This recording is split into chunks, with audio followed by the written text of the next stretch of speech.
Deus cuida de você nos mínimos detalhes. Quando eu e meu marido reformamos o nosso quarto, nós gastamos muito dinheiro. Só que a gente observou que a gente precisava muito de uma cômoda. E quando a gente começou a pesquisar, eu vi uma cômoda em uma loja, do jeitinho que eu queria. Cada detalhe, assim, do jeitinho que eu queria.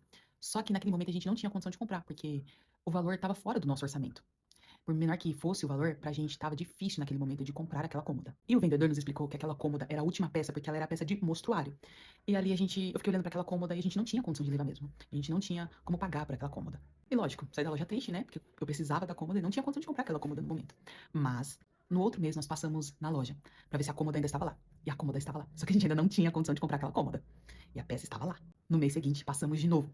E a cômoda também estava lá. Tinha baixado um pouquinho o preço, só que a gente ainda não tinha condição de levar aquela cômoda. No terceiro mês que a gente passou lá, a cômoda ainda estava lá. Só que o preço estava um pouquinho menor, só que a gente ainda não tinha condição de levar aquela cômoda. Mas ela estava lá. No quarto mês. Eu falei, não, é possível, não tem como. Era a última peça, a peça de mostruário. Provavelmente já vendeu. Fomos passar lá. A gente conseguiu ter a condição de comprar, mas eu não tinha esperança que ela ia estar lá. Como assim? A cômoda ia conseguir ficar 4 meses lá sem ninguém comprar?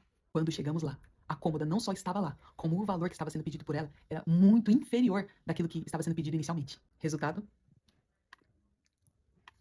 A Bíblia diz, lá em Mateus 6:26, que o Pai Celestial cuida das aves do céu, que não semeiam, não colhem e ainda acrescenta. Não tem vocês muito mais valor do que elas? Deus não é só um Deus de fazer coisas grandiosas, mas também é um Deus de fazer coisas pequenas, detalhes, que pra gente parece bobo, mas pra Ele como um pai, Ele cuida de tudo.